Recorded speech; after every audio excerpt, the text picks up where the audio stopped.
Hi, Big Sam, Everton supporter here.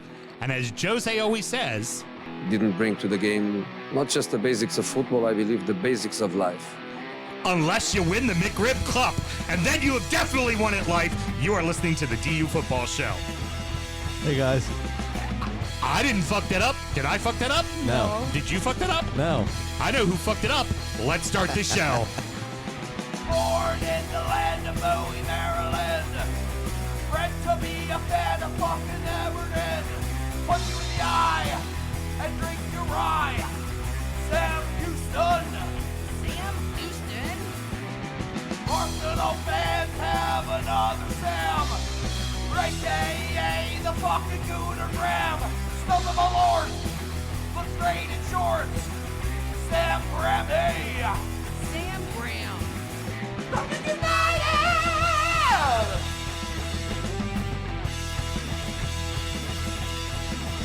Fucking United!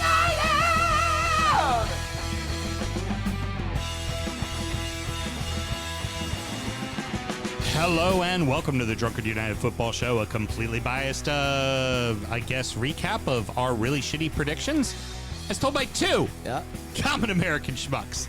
I am your host, Sam Houston, and across the way from me, the man with the fluffiest of hair, Mr. Samuel Graham. Sammy, how you doing? Not too bad, thank you. How are you? I'm doing all right. I call this the Drunkard United Football Show. Well, shout out to the old days, not DU. Right. I fucked that up at the beginning. So there you go, Mel. You're not the only one who fucked up. Good job. I have yet to fuck up still, remaining the only perfect one here, as usual. That's a dramatic pause. Actually, speaking of dramatic pauses, I know what to fill with that. I am at the mercy of one Mr. Graham because I lost the betting segment this year. I am required to do 4 shots of Malort during this show. Oh, fuck. Whenever Mr. Graham deems it necessary, and Mr. Graham has deemed it necessary to do right fucking now. Oh, might as well start off with a bang. Oh, that's the first of many. Got him.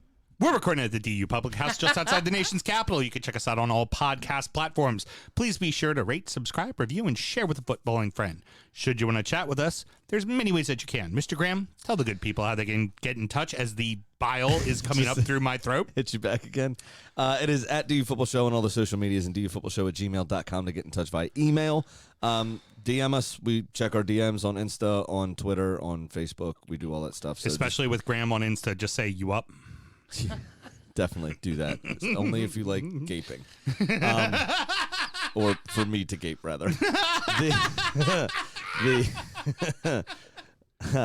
Kidding. DU After Dark, already starting. Kidding. It's the end of the season, man. The teacher's gone. The fucking... Okay. They wheeled in the little TV. They put in the VHS cassette tape Exactly of a movie, right. And we're all just on cruise control That's now. it. Everybody brought a straw back from lunch, and the spitballs are gonna fly. Okay. Or spit roast.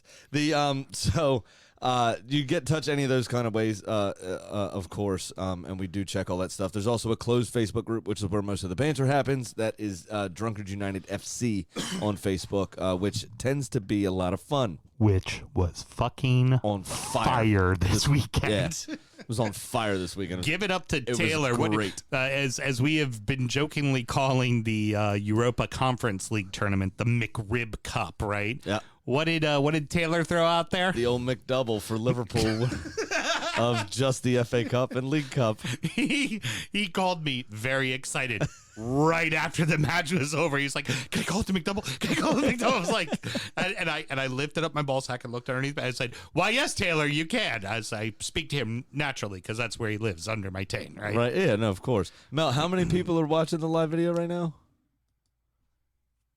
No, good. Perfect. A big whopping 0. Well, normally they're used to us being on a touch A later. little bit so later, yeah. Not at the end of the A little bit later. Another great one, just the subtlest of jabs. And in a moment, I would like to say, Brody was better than Geckel. Uh-oh. Your little post about me slobbing on the knob of Don Carlo, and we're going down, yeah, that was perfect. talking about love him and leave him, and then he just throws the dagger remembers the stories. This is a good listener, and this is why I love this show, because you got this kind of a crew Community, that remembers things and just goes, oh, no, this is coming from the guy who was the welcoming committee at a certain restaurant in Bowie back in the day. Yeah. Like, dagger! Oh, my God, that was brilliant. Those are the kind of personal confessions you hear on Injury Time. Which you can find at patreon.com/TU Football Show. I love $5 a whores. month, really easy. You know, I love whores. Is that what you said? Yeah, I did. I've been used to So normally. did I. Funny. I've been so used to being on the Just board kidding. here every once in a while that I was ready to throw it to you and forgot that she was there and was already throwing it to you. As I went, you're like, yeah, there you go. We are covering. I'm just kidding. They were all lovely lasses. Dramatic pause again. Sam and myself both work in the wine and spirit industry and both have a deep, passionate love for all things distilled spirits, even fucking my lord. So as the red-blooded Americans we are, we vow to have a drink in our hand throughout this show and every single show. Gin binge keeps a rolling. Mr. Graham, what are we drinking tonight? The new Hendrix. This is Hendrix Neptunia. This is their most recent installment of the Cabinet of Curiosities. So they've been doing one a year. We've done the Orbium. We've done the Midsummer Solstice, which was the one in the kind of purple pinkish bottle. We did the next one, Lunar, which was all botanical. I sell this shit too. Wasn't the Lunar the Obrium was the big Wormwood? juniper. No, that was wormwood and quinine. Okay. So even by itself, it had some tonic Bitterness, elements to it. Yeah. There was one they did that was where they went, okay, we're going to do the exact opposite, and we're going to go juniper heavy. I remember they did one. So that was very Amazonia, I think. Yeah, that was the one that we got in the travel. Yeah, where they went, we're going to go juniper heavy.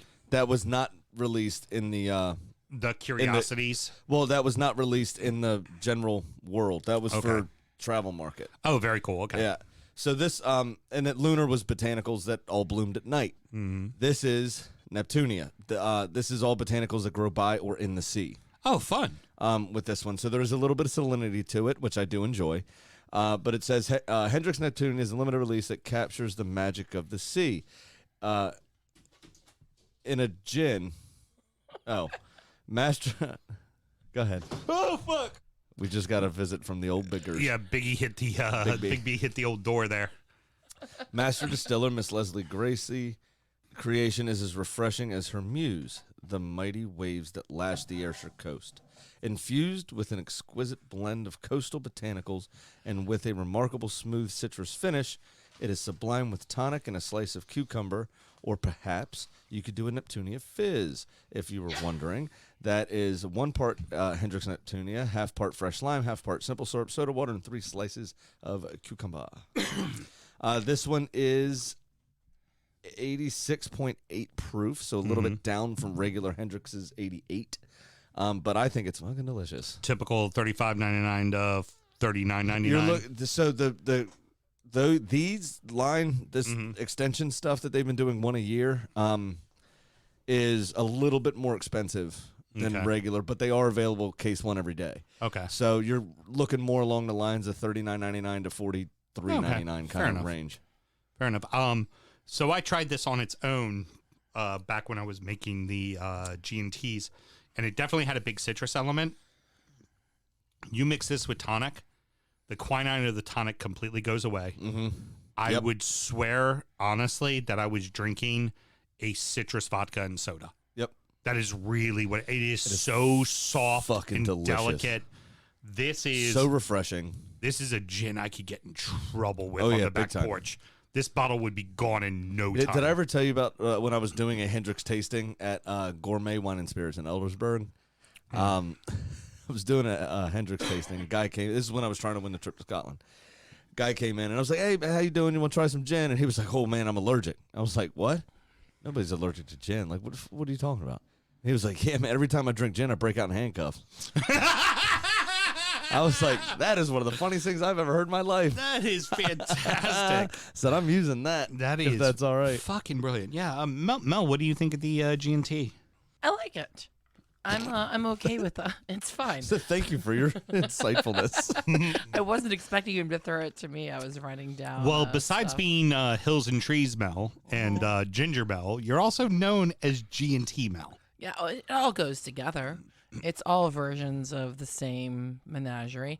I like it. Juniper is definitely stronger in here, and I'm just messing up the live stream as I'm trying to put the camera back on us. All right. It's lovely. I'm going to drink it and enjoy it. I have nothing of use to add, so I'm going to go back to the mute button. I didn't even have to ask her. Do you feel refreshed? Do you like the flavor that's going on in your mouth right now? Absolutely. Good. Have another shot of Malort. There we go. Have another shot of Malort, my That was friend. good. I like how you did. I like how You you did that got one. on mute to. Shit. I'm checked out. Who fucked scheduled a holiday show? We do this every year. I know that. They forget every year. Every Memorial Day Monday, we've done a fucking show. Doesn't mean I like it. Oh, no, correction. Last year, Memorial Day Monday, we did not do a show because Sunday we did the marathon of all the injury times. Yeah, we did. Oh. That was a rough day. Yeah. By the end, that last injury time that went out for the summer was terrible. Oh, we yeah. were all so the fucking done. The make your own bar cocktail one. Well, it was great because I was starting to get like pretty loose, and I'm trying to go, and you're like, I've been here for 6 hours. I need to get home to my wife. Speed it up, you fucker. Speed it up. That was so funny. I was just done talking for the day. Yeah. Like, I was just over. We just constly talked for 6 hours. I don't remember that either. And I was horrible. getting hammered, so I was like, let's talk more. Mr. Graham, what else should we always do? Please remember to drink responsibly unless you're on your home turf and can stumble back to your own bed. Yeah, because we've already had sampled some Beatbox, drinking a Pacifico, Beatbox. having a gin and tonic, and I've now also had 2 shots of Malort. And it was hot today, so I hydrated with Coors Light. Yep. Yeah. See, Mr. Graham, you forgot to cheers this I time, didn't forget. I couldn't reach my glass. Mr. Thing. Mr. Thing. All right. Yeah. Mr. I Thing. don't think it works that way. My gin and tonic's already half gone. All right. This is what everybody's waiting for. Yes, that is. It's very important, especially, well, this has already been established through our betting segment. We know fuck all. We just, Well, I finished in the positive. I made $147 this year. okay. I was 20% on my bets. But you still lost 13,000 or some shit. No, I think it was 1,100 ultimately. Yeah. But what we do every single season is we write down our predictions, and then I seal it in an envelope. Mr. Graham, I don't believe did, but we put it away and we wait. We wait for the final week of the season. After that season has happened, we crack these open and we figure out exactly how wrong we were. Now, the other key thing is we write these right after the transfer window. Mm-hmm. So we are always... Usually there's 2 or 3 games that have happened, but the transfer window's closed and we know what squads look like and we have an idea, and that's why we do that. And we are highly influenced by that window. Oh, yeah. Every single year because... Big time. Because I know right off the jump, I got number 1 very wrong. And if you looked back at that time of the year, you would have gone, that was a sound pick, Mr. Houston. So, Mr. Graham, let's go ahead and get into these bad boys. Yes. Let's do it.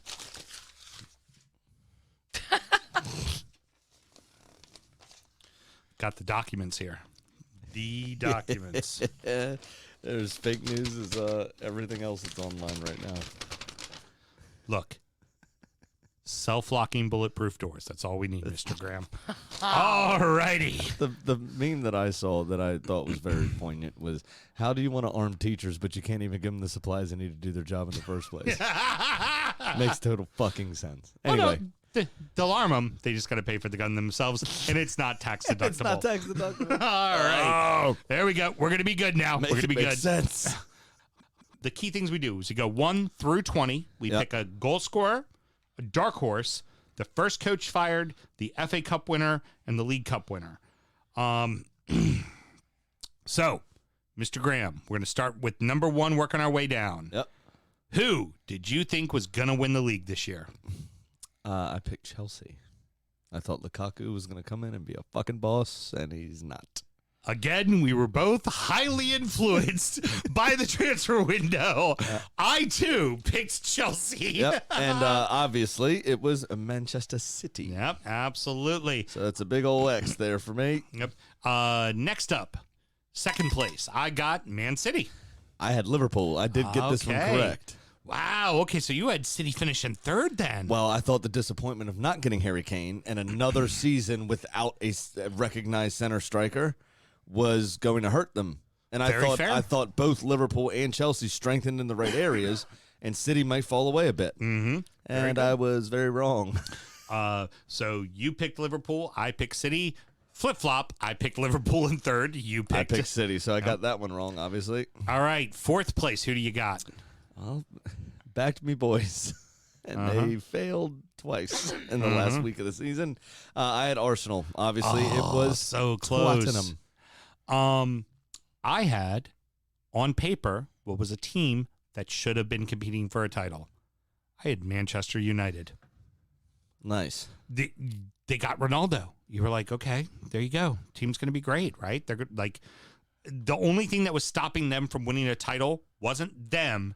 It was the fact that the other three teams ahead of them were just that fucking good. Right. But I figured 1 through 4 was going to be decided by 10 points. Right.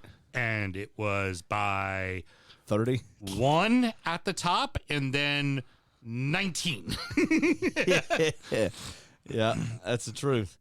So, so I got the following correct. Okay. Which you're not going to be happy with. No. 5th place, they were 4th place, but I picked Tottenham because I picked you did not have a St. Tottenham's Day. Thanks. So who do you have in 5th? I had Manchester United in 5th. Obviously, with the Mason Greenwood situation, with some of their additions, who, no surprise probably to most people, in injury time today, we're going to do our top 5 and top best and worst. Top 5 and bottom 5, I guess you'd call it, signings for the year. I have 2 United players in my worst. I have 1. I have 1, but yep, I'm with you. Yeah, I could see. I already know who your other one is, and yeah, I would agree with that one too. Didn't even think of them, to be honest. Yep. In 6th place. Now, I will say this was an improvement for your team, and I had them getting to Europe. I had Arsenal in 6th. Yeah, obviously Arsenal finished 5th, which made both of us wrong there. 6th, I had Spurs because I backed us to have a St. Tottenham's Day.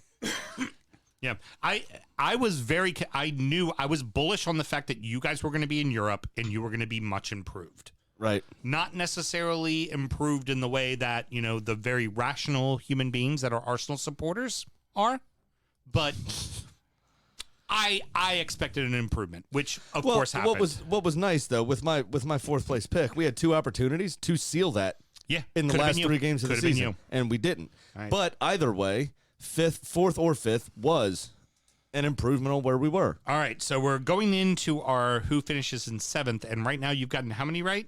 1. Okay, good. You picked. I had Liverpool in 2nd. Yeah, Liverpool in runners 2nd. Up. Yep. I've got 0. So 1-0 to you. All right. In 7th, hopeful as always, I picked Everton. Nice. That was a wrong pick. Probably the worst pick you could have had. Wrong pick. Out of everything. I had Wolves. Obviously, it was West Ham. Now, this one, I'm obviously I can't take credit because I got it wrong. But I had the right thinking, I think. Because I had West Ham. West Ham actually finished in 7th. I had them in 9th. I thought their Europa League campaign was going to stretch them, and it did. I have West Ham back a little bit too because of the exact same thought process. Yeah. All right. So who do you have in 8th? In 8th, I had Leicester City, and it was Leicester City. Ding, ding, ding, ding, ding. You did also too? Leicester City. Hey. All right. There we go. That's as good as it's going to get. Both of us had it. Yeah, pretty much. I have a feeling we're probably both going to get 19th and 20th right. Oh, no. I got 18th and 20th right. Okay, very good. 9th place. Also my dark horse, and no so dark horse. So I had West Ham, as I said.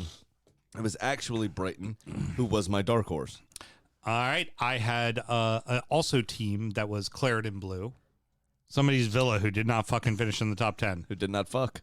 Yeah. 10th place. I had West Ham. Same thought process. I thought Europe was going to extend them. Credit to them, though. Europe did extend them, but they're still in Europe. Right. I had Brighton in 10th. There you go. Very good. Obviously wrong. And I would give you credit when we get to Dark Horse. You'll get credit for Dark Horse because top 10 finish is good for them. Well, it's the best finish in their history. Yeah, absolutely. That counts. 11th place. I had Leeds. I had you. Ah. Also giving you way too much credit. Yeah, way too much credit. But I also didn't think Rafa was going to get fired so quickly. Mm-hmm. Arguably could have been fired quicker than that. Should have been quicker than that. But I thought you would just be boring. Mm-hmm. You'd just be a defensive, solid unit. Right. Injuries fucked you, obviously, Yeah, and then he Rafa. got fired. Yeah. So, but it's wrong. Doesn't All matter. right. 12th place. Who do you got? 12th, I had Villa. I have Crystal Palace. Did you? Uh-huh. Ooh, you just evened it up. Yes, I Because did. it was, in fact, Crystal Palace. Very good. 13th. I had said a really good team was going to finish in 13th. I thought all along that really good team that was going to finish in 13th was Wolverhampton. I had Southampton, which was wrong. Yeah, very wrong. Because it was actually Brentford. Yep. Well done to the Bees. Alrighty. In 14th place, I had Leeds, I had Brighton. and it was fucking Villa. Yep. Fucking Villa. Screwed us again, Do better, Villa. right? All right. So moving on to 15th place, Was actually Southampton. I had Palace. I had Brentford. I knew Palace was going to be better. I knew Palace was going Yeah. to be better. I really, with Vieira and the I youth, and it was a lot of youth. Right. That, in fact, you know what? Give Brad, now in Narnia, credit. He swayed me. When we did the 20 for 20 show, his positivity about going younger, bringing in the right people, bringing in the right pieces. Like, I really listened to him carefully, where you listened to him and went, I hate you, so I'm going to fuck with you. I actually listened to what he had to say. And when I listened to it, I went, you know what? You're right. You're going to be better this year. But so I was nervous about the youth. Yeah. And so much of that team had changed, right? In general, I didn't know if he was going to be able to put it together fast enough. Turns out he did. And well done to them. I mean, they were excellent this season. Yeah. The only thing that hurts them going into next year, nobody's fooled. Right. Everybody knows what You're going to need another trick. All right, 16th place. Who do you have? In 16th, I had Brentford. I thought they were going to stay up, but, Yeah, likewise. I I just thought they were thought going they- to. Someone always stays up, and I thought the team that was going to stay up was Brentford. I was right there with you. So obviously it was Everton that finished in 16th. Yep, I had Newcastle. I figured they were going to barely survive. Yeah, we'll come on to them shortly. We're getting there. 17th. Who did you have? This is the annoying part. I had Watford. You had Watford. Oh, you thought two teams were staying up. Yep. It's always one, man. I thought it Two was go Well, a down, couple one years ago, stays up. 2 years ago or 3 years ago, it was all three Yeah. stayed up. Oh, that's right. But normally, most times, You're right. It's only one. One. Yeah, but I thought Watford were going to come back and stay again. They had made some good additions. I liked Emmanuel Dennis, and he played very well this season. But the back was 6s and 7s. I mean, they were horrible defensively. 17th, I thought the third of the Claret and Blue sides was going to survive. I figured out they'd figure out just a way to stay up, and I had Burnley. Obviously, 17th was Leeds, who stayed up on the final day of the season. 18th, who do you got? Now, this is where Sam looks like a genius. Mhm. I had Burnley. You had Burnley. Yes, Good I did. on you. I had Southampton. Ooh. I thought it was all going to tragically fall apart, and other than To some them, extent, it did. they went up. I mean, they started shitty, then they went up, and then they went really down, and then when they had to, they figured it out. But if in that little stretch, a big game for them, honestly, was them beating Everton. Because if they didn't beat Everton when they did beat Everton, they would have found themselves right in the fucking thick of it. And let's face it, they finished the end of that this season was fucking dreadful. Absolutely dreadful. Right. All right, so you're now up 3-2, right? 3-2 right now. Yep. 19th place. Now, this is where I look like a jackass. Uh-huh. Obviously, it was Watford. I had Newcastle. Watford. Now this Newcastle would have been in 19th. And with the best information we had, no Saudi takeover was going to happen. Right. If Which Saudi means- Saudi takeover happens. Newcastle's a championship club right now. Right. Oh, absolutely. If that did not happen, If we asked yeah. Keith and Alan that, both of them would be like, oh, yeah, we'd be in the championship because we saw yeah, it. 100%. So that's a little annoying, but obviously good on them. One of the best runs I've ever seen because they were in the relegation zone when Eddie Howe took over, and finished in what 11th was it? Yeah. Yeah, I mean, what a fantastic run they had. Is manager of the year confirmed? I heard it was Klopp. I think so. Yeah, I don't remember. a guy who came in second place didn't win the quadruple and only won 2 league cups on shootouts. And I'm sorry, it's Eddie Howe. Eddie Howe's the best. Well, it fucking has manager. to be. I mean, That's the manager of the year. That is the manager of the year. Think of all the points they picked up, right? So they picked up a boatload of points. They had 13 wins, 10 draws, 15 losses, right? In over the entire season. Minus 18 goal differential. Mm-hmm. But like 11 of those 13 wins happened under Eddie Howe from January on. Mm-hmm. So you got to think, you got to say. Remember his first 4 games prior to the new year were crap. So, I mean, that's how bad they were and how good they were, the yin and yang of this season for them. And they still finished with a minus 18 goal differential. It just shows you how piss poor Steve Bruce actually was. Keith had sent us a question in the middle of the season and had said, hey, what would you guys think if Howe kept them up? Would he be viable for manager of the year? And both of us agreed at that moment. Absolutely. Unequivocally, yes. He should be. My opinion does not waver. The manager of the year, you either give it to Pep for winning the fucking league, or you give it to him, and then third place goes to fucking Graham Potter for Their getting best season their ever. best season. Yeah. And then fourth would be Vieira. I do understand why you give it to Klopp. Klopp's because not even in my top 5. No, but I understand why, because the quadruple challenge has never been sustained for that long. Right. There enough. was the last day of the season in the Champions League final. So literally 2 games left, and they still had a chance at 4 trophies. That's a very fair Which argument. is, I mean, I really wanted the Champions League final to go to extra time because they literally played every game that was available to them the whole season. But remember, both the FA Cup and League Cup went to extra time and pens. So I really wanted this one to do that, and they would have played every minute that was available to them, which would have been really fucking cool. Just like how long that was. I mean, Salah, I think, had 52 appearances this season or some shit. And Fucking crazy. mentioning Salah, and then we'll get to our number 20 team, which we both. Well, let's go ahead and get that out of the way. Get it over with? Because it's Norwich. not even worth talking about Norwich. Yes. Yeah, we both got it right. So we're 4-4. 4-4. That might be our best return ever, I think. 3-2 was our best one to date. 3-2. That's our best. So we're already out shooting our coverage. Well done. Also being said, the guy who leads the league in goals and assists isn't nominated for player of the season. I'm an Everton guy, and I hate Liverpool, but fuck off. Mo Salah's the fucking player of the season. De Bruyne was excellent. He was excellent. He led the league in goals, and he led the league in assists. I hear you. When you talk, like, if you're talking fucking numbers, right? Like, it's not debatable.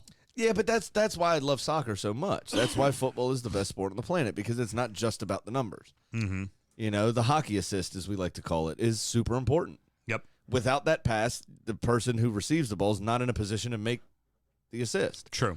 Or without the pass, the person that's scoring the goal isn't able to score the goal. But to not even be nominated. Right. He wasn't even nominated. Well, yeah, that's how a bit do you rich. not even nominate? That's a bit rich. Like, he leads the league in 2 categories, the 2 offensive categories, the 2 that directly lead to goals. He's not nominated. Yeah, that's strange. It's like that really is strange. Like, you know what, baseball MVP? You know what? You led the league in homers and RBIs. You're not even being considered. Right, yeah. Like, the fuck? I mean, that is absolutely ridiculous. Yeah. All right, so let's get to goal scorer. Who do you have? All right, so I had Romelu Lukaku. Well, you know what? 9 goals, I think. influenced by the by the signing, Yep. and both of us thought they were going to be the top team, and he was going to be the top goal scorer. And I Yep. think that's a very fair shout. I hate myself that I wrote this down, and I hate myself even more for getting it right. Mo Salah. And it was obviously shared between Mo Salah and Heung-min Son. And nobody picked him. So what I would say Mm-hmm. is you only get half a point. No, I get a point. Thank you very much. All right. Dark horse. You're going to get this one right. Brighton. Brighton, absolutely. I picked Villa. No. Yeah, I would agree. I think that's a no-go. Villa had every chance to get to the top 10 at some point, but they just did not. I told you before the show that I had said something else, but I'm looking at what I wrote. First coach fired. Let me see it. You're such a cunt. You spelled it wrong. Doesn't count. God damn it. It was, in fact, Cisco. Yep. Drew Hill got fired first. Oh, Mel, can we go out on Thon Song later? Especially because of last week's conversation.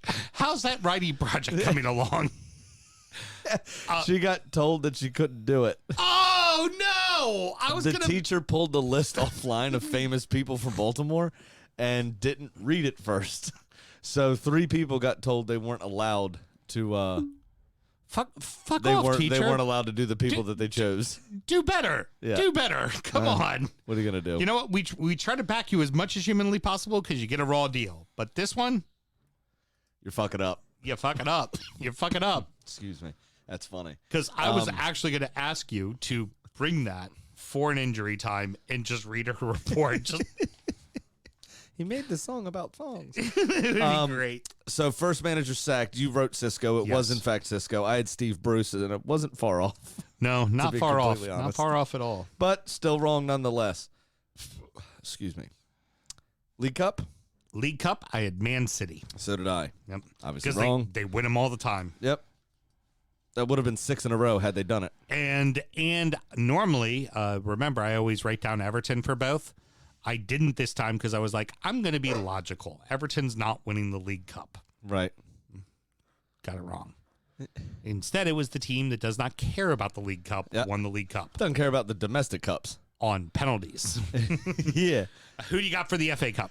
Now, at least it was a good game because it went which we love. You're right. The shootout went all the way to the goalkeepers, which is fantastic. Pretty brilliant. So I'll take that. The FA Cup, I wrote Arsenal because we love that fucking competition. And you win it a lot. We always take it very seriously. And your manager could probably get the kids to pay attention to that and Right. really be in it. And in a preview to next season, Forrest took care of us at the City Ground, just like they will probably on the opening day of the season next year. And we lost 2-0. Do I already know Mr. Graham's first bet of the season? Oh, yeah. I'm betting against my voice. As always, it's just wishful thinking. I put in Everton, and I will always put in Everton because eventually we're going to win a fucking trophy. So you beat me. 6-5. I think. 1, 2, 3, 4, 5, 6. Yes, I did. 6 6-5. to 5. And we were at, I think we're at 5-4 on aggregate. So we're back to being even on aggregate because you were up on me. So Yeah. 5-4 on aggregate puts, well, actually, no 4 and 5 puts you at 9. We are at 9-9, my good man. There we go. And that makes us 2-2 then. Yep. So we're even. Yep. We're going to the 5th season there next year. There we go. You've won 2. I've won 2. Yeah, so that's fun. And we'll get it all wrong. Hey, but we did have our best showing. 4 seasons of doing this, we're at 9-9, and respectfully, 6-5 this year. Yeah. So in 3 seasons collectively, it was 4-3. Always growing, Mr. Graham. Always growing. Wait a minute. Oh. After that piss poor display, Oh, another one? Another shot of it's Malort, huh? time to take numero. All right. Well, before I take this, I was just going to say I feel it's time for us to have a chat, have a conversation, little talky as it would be. Let me go ahead and do this shot real quick. Yes, please. Would you like to fill on what we do at the end of the season? I just want people to fucking look at you Okay. right now. We like to say goodbye to the teams that have graced the Premier League fields with their presence this season, and we have somebody here to talk to us about that. 2 of the 3, we kind of expected them to go down. One of them universally goes down, and I'm sure we'll see them back up again because it's kind of what they do. Yep, that's their whole business model. But we had this gentleman on our 20 for 20 show. I'd have to say I hate to see you go, but considering my squad was also right in the hunt of going down, it had to be somebody, and better you than me. We have Brett with us from Burnley. Buddy, what the hell happened? I mean, I got to figure you saw that win against Everton at 3-2, and you had to start to feel a little confident, right? Oh, no. The fireworks were going off. People were going wild. Turf. I'm surprised there wasn't a pitch invasion then, and we could talk about that. But it seemed like everything was on the up and up. And I have to say, I really, really, really wish Everton went down. I think it would have destroyed the whole too big to go down mentality. But I would have actually rather Leeds gone down than either of us, to be completely. But you know what went wrong? I mean, losing to Norwich the next week, and Dyche up until that point had 13 wins in 64 games between the past 2 seasons, and that's like not enough. It's not. Fine margins is what he would repeat over and over, and we were always on the wrong side of those fine margins. We go 2 up against Brighton and then lose 3-2, right? Mm-hmm. We go up against Southampton. We concede every time, fine margins, and we're always on the wrong side of them. And a lack of investment, I think, over the years too. Yeah, I mean, but finally in January you did invest. You got in Weghorst. Obviously, before the season was Cornet, but it seemed as though, I mean, it was quite obvious that Sean Dyche didn't know how to use them properly, and wouldn't allow them to play, wouldn't allow them to try to play the football that at least some of your team is capable of doing. And I said it when it happened, but Sean Dyche getting fired smacked of, well, they've thrown the towel in. This is it. Because if your back's against the wall, I couldn't think of a better person to be in charge. It used to be Big Sam. Right. Now it's Sean Dyche, right? I mean, when your back's against the wall and you need to grind out a 1-0 win, that's the manager you look at. Used to be Tony Pulis. Used to be Big Sam. Used to, these kind of managers. But so I was surprised. I thought it looked like your ownership was throwing the towel in. We're going down. That's it.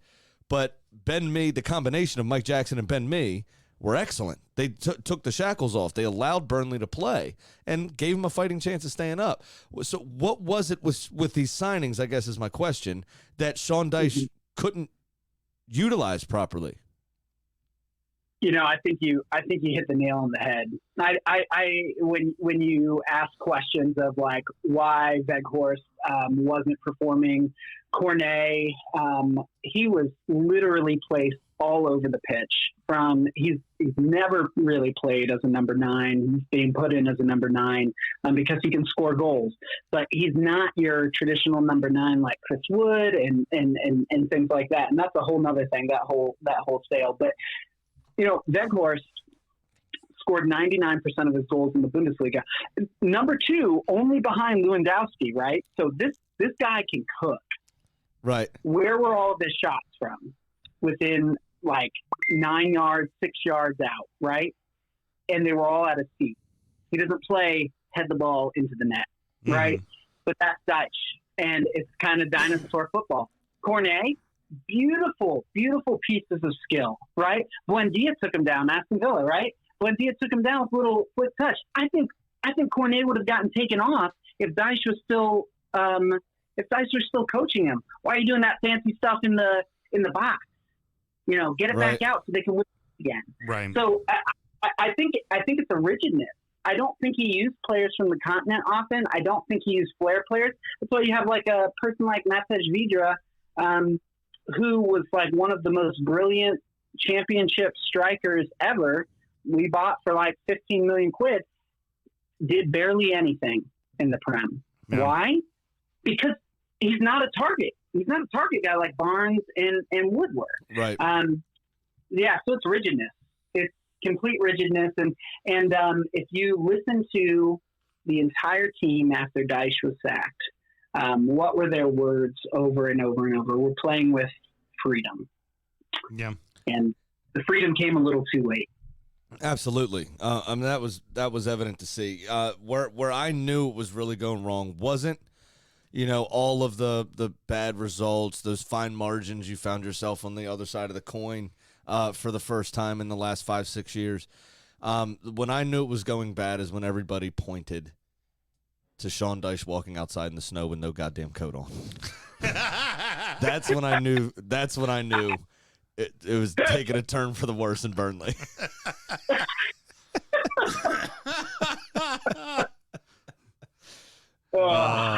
Fucking brilliant. Man, his nipples had to be hard enough that they could have cut windows. So here's kind of a question now where you stand, because obviously you're going down. That's the facts. But this is a team that a lot of the players are running out of contract. They were obviously not particularly happy with Dyche. How many people re-sign contracts? Who do you lose? I mean, I know Max Cornet's on a, 17.5 buyout? And if you're anybody not in the top 6, you would be an idiot not to spend that money. Mm-hmm. And I can think of anybody past Tottenham. Why wouldn't they want him? Why wouldn't West Ham want him? Why wouldn't Everton want him? Why wouldn't Leeds want? Why wouldn't anybody want this guy? Even Arsenal and Tottenham themselves. Yeah. I mean, you look at who now behind Kulusevski. Yeah. At Tottenham, they really have Lucas Moura. Yeah. He's getting a little old, isn't he? I mean, who wouldn't want Max Cornet coming off the bench? I mean, that'd be great.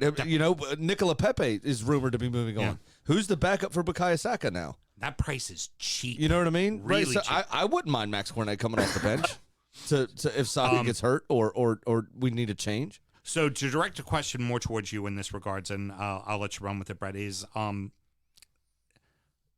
do you think you're going to keep? Who do you think you're going to lose? And what do you think this ultimately equals big picture as you go down? Because there's some teams you look at and you go, they're coming right back up. And while I like the addition of new ownership, I tend to worry that there just might not be enough pieces there to put together a cohesive unit to come right back up. Pretty positive we're going to lose Cornet. Like you said, you have to be just cuckoo bananas not to take him. He's a Champions League level player. Showed that at Lyon, scoring against Man City and beating them. Mm-hmm. I mean, he's absolutely class. Weghorst today was linked to Fenerbahce in Turkey, and that's looking like that could go through. I could see a lot. Tarkowski's gone, clearly. It's going to be almost a complete and utter rebuild. The one person I'm hoping we keep, but we probably won't, is Nick Pope. I think as a player, that's one player that's kept us in games, even when we've just been terrible. I mean, Jurgen Klopp, every time we play Liverpool, would just remark about Nick Pope. I don't know how he does it, but that's it. Nick Pope played Liverpool. So, but I could see him going. I could see Tottenham picking him up. I could see tons of folks, different folks picking him up. You know where he's going to go? I'll tell you where he's going to go. He's going to end up at Southampton. You think Southampton? Tottenham have already signed Fraser Forrester as a backup for Hugo Lloris. Oh, there you go. And with the injury problems of McCarthy, they're going to need somebody they can rely on and to push McCarthy as well. Yeah. And who better than Nick Pope to do it? Because you look at the top 7, 8, 9 clubs, goalkeeping situation sorted. Yeah. Lloris. I mean, everybody's got a good goalkeeper right now in the top echelon of the Premier League. Yeah. So I could see him ending England's number 1 is on the 17th place team. Exactly. I'm sorry, 16th place team. Yeah, and Nick Pope's nobody needs to sign him. Nick Pope's going to want to play. He's not going to sit behind people. Yeah. Southampton don't exactly play with their feet out from the back. So that's true. Who better? Yeah. I mean, McCarthy's already shown that he can't stay fit an entire season. And another name worth mentioning to be fearful of leaving is a guy like Dwight McNeil. Mm-hmm. Yep, thought about that too. He led our team in chances created. He literally was the most creative player on our team. If you look through XG and expected assists and things like that, pretty scary. The only thing I'm hoping for is he had a abysmal season. Dwight McNeil, 0 goals, 0 assists, maybe 1 assist throughout the whole season. For your most creative player, I'm hoping that puts people off. He had a rough year, and I think he would cook in the championship. Here's what I'm hopeful for. Yeah, we have new ownership. God bless America. Let's go. Mormon, Yankees. Yeah, all that. I'm here for it. That's what Twitter is full of, hating on the Yanks. But here's why I'm hopeful. Why I'm hopeful is it looks like we have all but confirmed Vincent Kompany. They say the only thing left is sorting out work visa since it's post-Brexit. So Vincent Kompany's got some serious pull power in terms of star, status. You look at Frank Lampard at Everton, right? People want to play for Frank Lampard, even if he's a terrible coach. Not wrong. Let me just, he's not good. And here's why. Rafa in the beginning of the season had them where? 16th. Lampard finished the season where? 16th. 16th. Yeah, we don't talk about Rafa around here. Okay, that was seriously Saturday here, a deep state ploy to make sure that Everton went down. Is why they brought in Rafa. I've been wanting to talk about Rafa. You won't let me because you're a fucking government censor. Yeah, we don't talk about Rafa. Heard no. Bruno. I really think we have a shot. Kompany has a name. I think Nathan Collins sticks around. I think Nathan Collins is the diamond in the rough. That he had a decent season. He had a really decent season. He did. Very good. He was very, very good. I think he was named in the U21 team of the season in all of Europe. Nice. He's nuts. Absolutely nuts. A rock at the back and absolutely bawling his eyes out when we went down. So I think he stays around because he doesn't have a release clause. Mm-hmm. I'm really excited for Connor Roberts to stay around. I think he's the Welsh Cafu. And, I think we can build off a base. I think Ben Mee re-signed, J-Rod re-signed, and I think J-Rod will be great in the championship. I think he's kind of done at the Prem level. Jack Cork in midfield just signed an extension, so that's great. And that's positive. Vidra is apparently coming back for another year after his ACL is fixed. So, so there's some pieces, there's some hope there, and new ownership. Here's the key thing is that the new ownership, it wasn't just like anybody took over and is not going to do anything. No, it's ownership that specifically bought this club with the purpose of growing this club. And not just being the same old, kind of hanging around, collecting the check. They want to make it a better club. And you saw that with the signings of Cornet, with the signings of Weghorst. Also, you got away from the kind of Brexit mentality of the previous ownership. Yeah, very true. Where it was. One of the board members is one of the founders of Real Salt Lake. Right. Yep. They literally built a football club. It bodes well. Yeah, definitely. Yeah. Oh, all right, perfect. Brett, anything you want to plug? Are there any Burnley meetups, Burnley ways to people to kind of get in touch, things like that? All 6 of you can go to Brett's living room. Hell yeah! My living room in a month. We'll do it there. No, no scheduled meetups. We had an away in Baltimore. We were watching Norwich away, and that was great. I couldn't go, but I saw photos from it. North American Claret, check it out. And find us on Twitter at Fade to Foot, and I'll connect you to all the Burnley spaces and the good things there. Oh, and I'll just drop this. If you're into fantasy, overthinking football, check it out. It's a little money ball and expected fantasy points for fantasy Premier League soccer. Fabulous. That's pretty cool. Excellent. Thank you so much for joining us, Brett. Appreciate it, brother. You know what Yes. I think we should do for him? What's that? I think we should give him like 4 injury times for free, so he can save his $5 to buy ESPN Plus, so we can watch his team next season. Heard.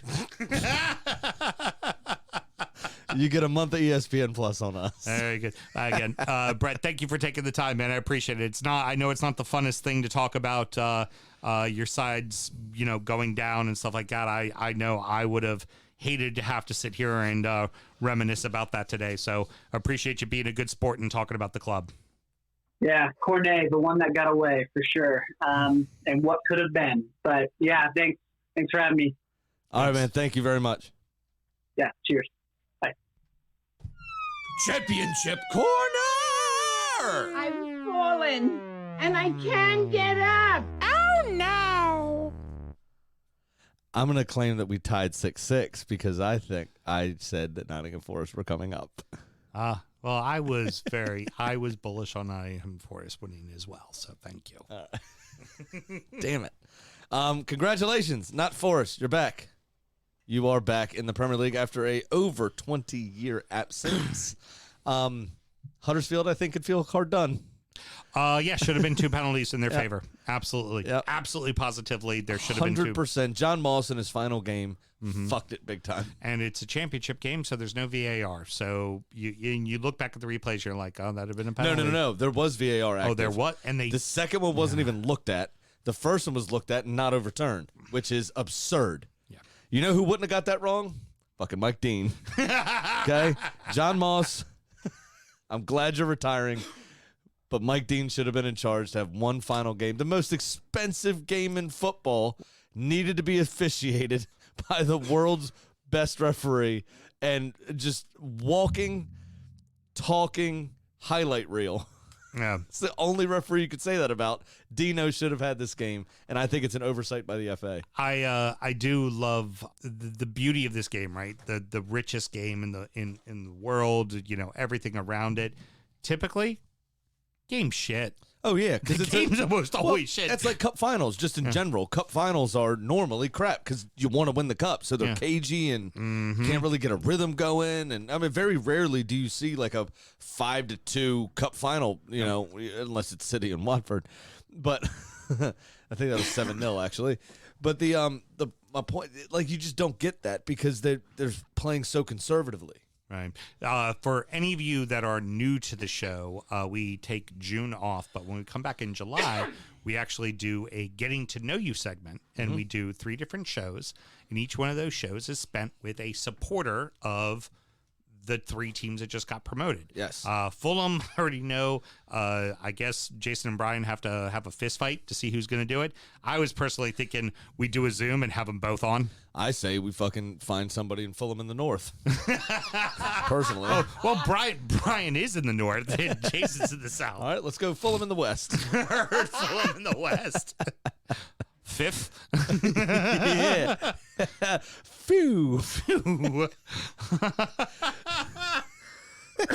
But we're gonna go ahead and find ourselves a Bournemouth person, which has never proved to go well. But you know what? Last year we never thought we were gonna find a Burnley person, and we found Brett. Yep, that's true. Definitely found Brett. We fall ass backwards into a lot of great things. Yep.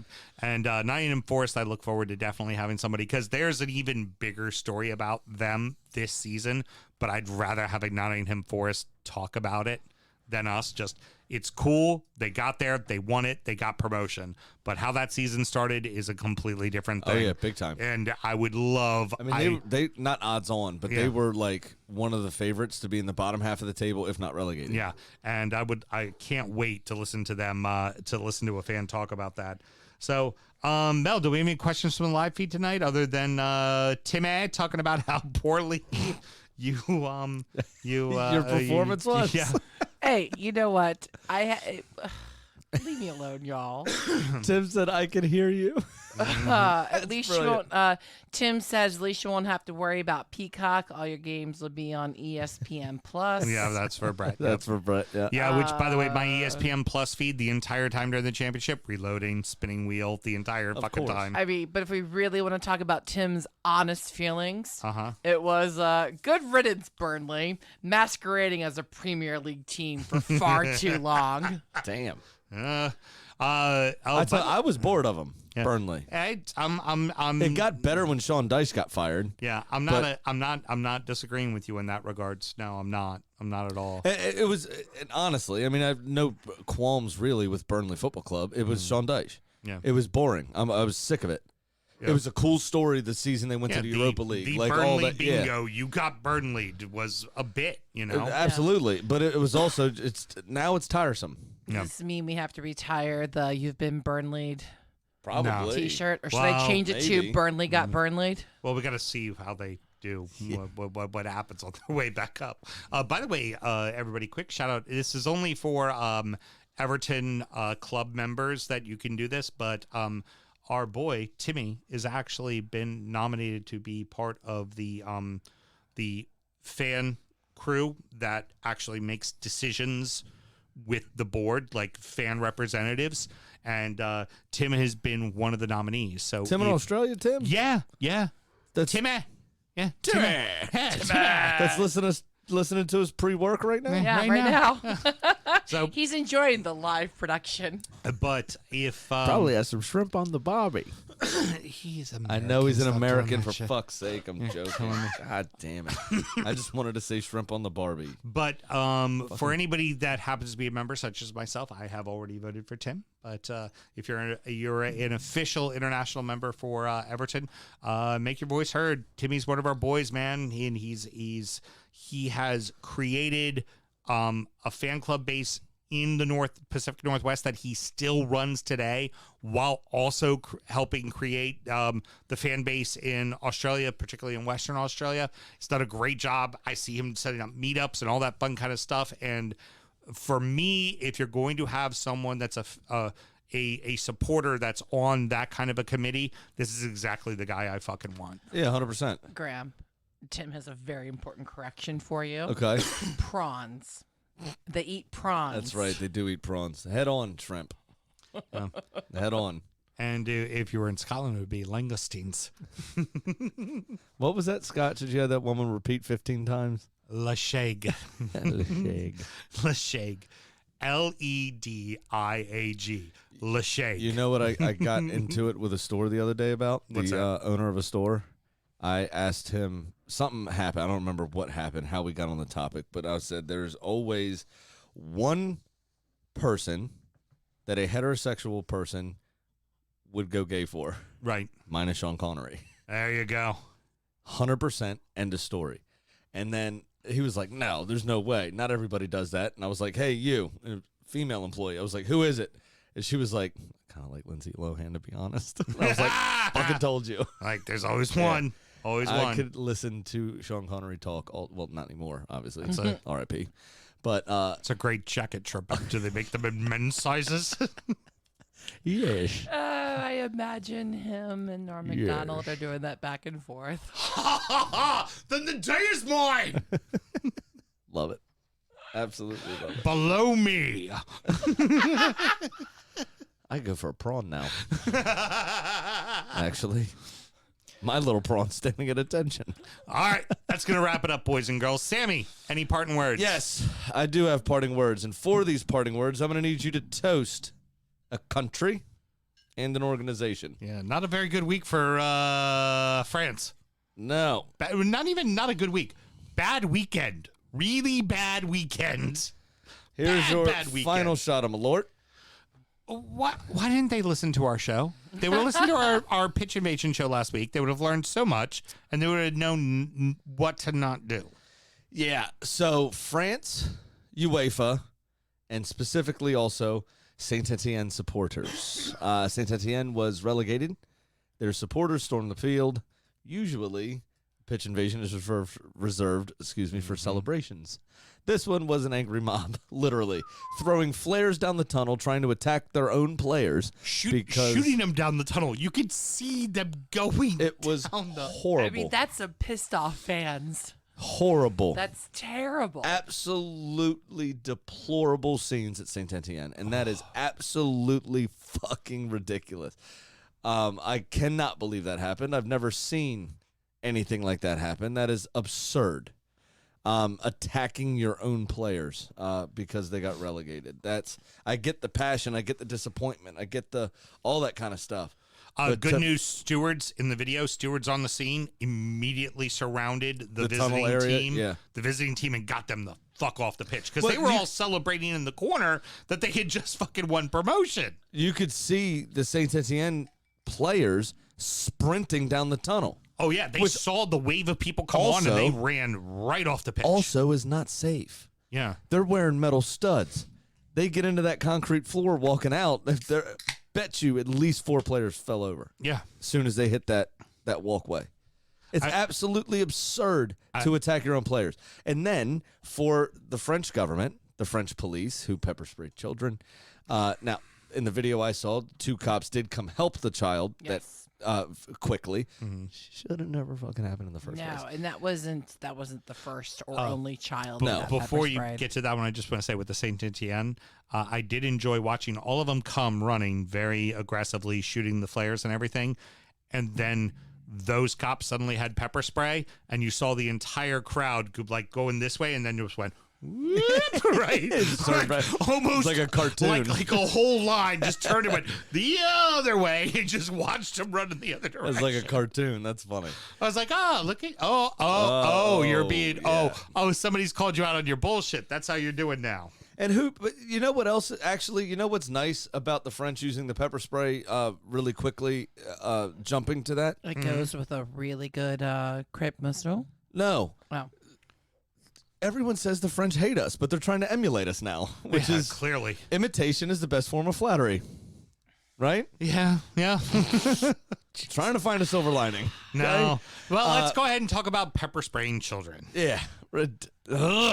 Anyway, besides that, the UEFA officials, the stadium officials at the Stade de France, apparently also Liverpool was not the only people jumping over fences. No. Apparently Madrid was as well, which nobody reported until yesterday, which was ridiculous. But they have the ultimate get out of jail free card, and that's blame fans, right? And card-carrying, ticket-carrying supporters were left waiting until halftime in some cases to get in. Some never actually even got in. How much money did these people spend to buy a ticket to this game? How much money did they spend to get to France, to put themselves up in a hotel, to eat food, to visit this city and tour this country? Some of them may have been the first time outside of Liverpool.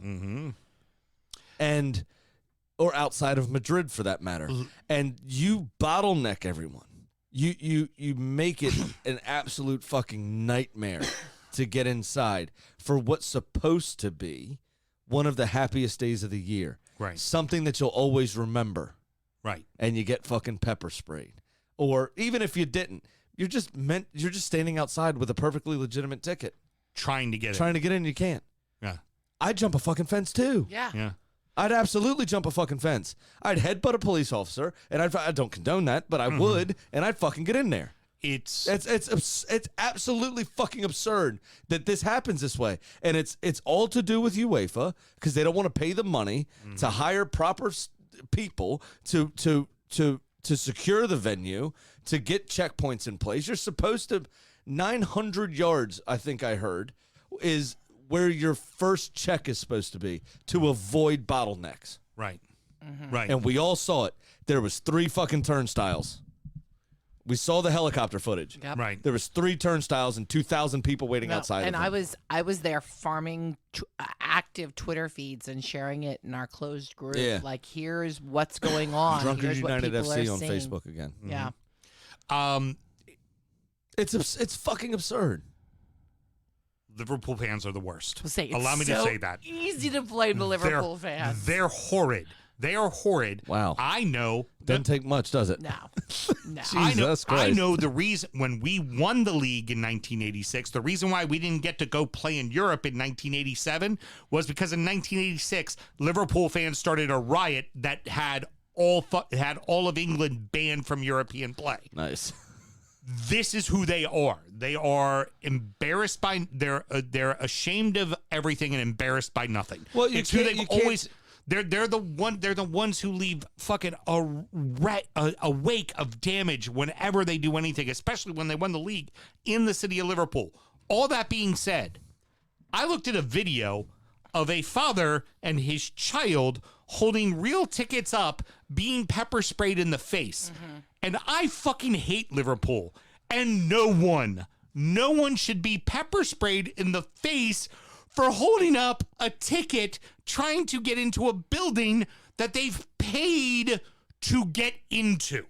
Well, It's I told you asinine. a story earlier. Andy Robertson gave one of his childhood friend a ticket. Yeah. Andy Robertson, the left back for Liverpool Football Club, Mm-hmm. gave a obviously very real ticket that he would conceivably have access to to his friend to get into the game to see it, and he was turned away. That mate of his fake ticket. for having a quote fake ticket. And it's UEFA not wanting to pay the money for proper security, for people that know what the fuck they're doing, proper stewards, and UEFA for allowing it to happen. And then to lie. Just in general. And then To lie to in have the the- stadium. There was no talk. Today there was they no said talk. it was 30 to 40,000 fake tickets. There was no talk of fan rioting. People were jumping fences. That's it. Yeah. It's not a riot. I get you have to control the crowd. Hey. But there you were have to pepper fence spray- jumpers pepper spray on both kids. sides. On both sides. But you did, there were though. But you also done it the pepper spray fucking kids. No. Right. You know what I mean? Like that. There's a difference there. I get you have to control the crowd, but you created the situation where the crowd was uncontrollable. No, there's Right. a There video. was no rioting. There was no fighting. There was no reports of any of that shit. None of it. There's a video of a dude, like a good 10 feet, not even at the gate, waving his ticket. And then you see the French police officer, and she just looks over at him and goes, shh, and sprays him in the face. It's absurd. Yeah. Hey, you know what? You know what makes me really sad about it? And we go on and on about it. And we love this game, and we're going to come back and do it again next season. We're going to do this, that, the other. It's the beautiful game. It is the most simplistic, beautiful, gorgeous sport on the planet, in my opinion. But sometimes it ain't so pretty. No. And Saturday was supposed to be a celebration. It just made me sad. Yeah. It just made me sad. It was, and I'm sitting in my house in Baltimore, on the couch with my oldest daughter, watching the game, just sitting there excited. It's on CBS. This is going to be great. And you know what the fucking spectacle was? This. Yeah. It's on network TV. It's on It got network pushed TV for an hour. It's got eyes because there's nothing else There was on. nothing. They bumped the golf for it. There's nothing else on. There's eyes on this game, and they fucked it off. And it drives me absolutely fucking insane. And UEFA's completely to blame. The French government, the French police are completely to blame. Yep. And the people that run the Stade de France are completely to blame. And they're shifting it to the fans, and that's bullshit. Yep. For once, there was no riot. For all the shit that's happened with Liverpool Football Club, which is right, they aren't the greatest supporters in the world sometimes. They're fucking dicks. Yeah, but I also don't think you can hold this group accountable for something that happened 40 years ago. We'll say that also. You know what I'll hold against them? Trashing the entire I Liverpool know. square when they won They've done a lot of fucked up stuff. I'm not saying that. winning the But you know what winning the didn't title. happen this time? They didn't fuck riot. up. They didn't No. riot. They didn't make a fuck up. mistake. There was no problem. Oh. There was no problem. They were there in plenty of time. Yep. They were in good spirits. People talking about waiting outside 3-4 hours. Yeah. But they were they were happy to do it because they all thought they were getting into the game. It's so fucking. It's more and more and more and more of the powers that be and the corporate bullshit taken away from the people that have been supporting clubs their entire fucking lives. And it sucks. And I fucking hate it. So my shot is that, unfortunately, because it's a shitty ass shot and it's my fourth one, is towards just the overall impression of football here in the United States.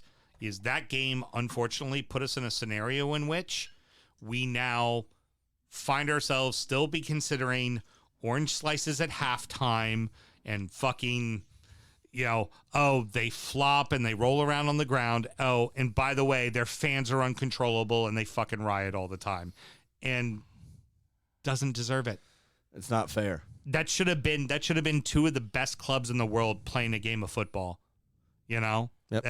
And it should have been a celebration that I'm sorry, Sir Alex, that Carlo Ancelotti is the best fucking manager to ever fucking manage the game. Well, tune into Injury Time to hear my thoughts on that. I see you want a little taste of that bullshit too, because I am going to have it, because if we're going to toast the French government, might as well do it together. Yeah, exactly. Okay, here's to UEFA, here's to the French government. Good job, France. Good weekend.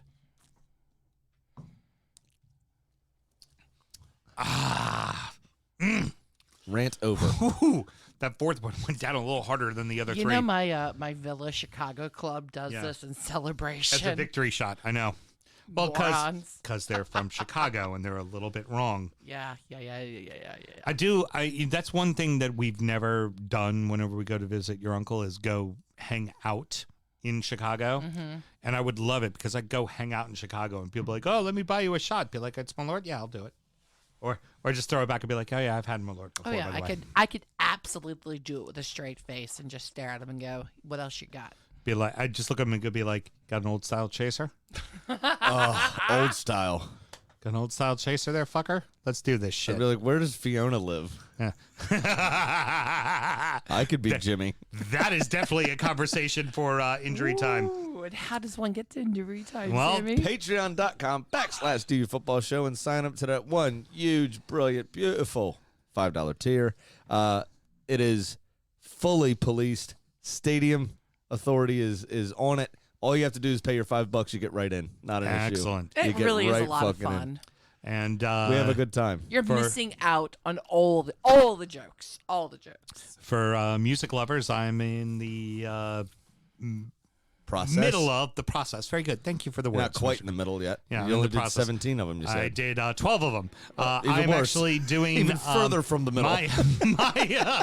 My 100 favorite songs. I'm doing little 3 to 5 minute bits, and those are on Patreon as well. For And the I entire can't summer. thank you enough for doing that because it gave me an extra 2 weeks off. Yeah, you don't have to do a marathon show where you look at me and go, I have to go home. Fuck you. My wife is going to divorce me. Till July, everybody. See ya. Born in the land of Bowie, Maryland. Bred to be a fan of fucking Everton. Punch you in the eye and drink your rye. Sam Houston. Arsenal fans have another Sam. Right, the fucking Gooner Graham. Stump of a lord. Look straight in shorts. Sam Graham, hey. Sam Graham. Brooklyn United!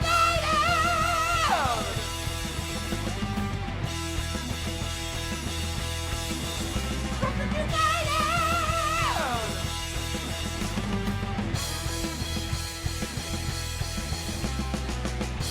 Hit the fucking mute button!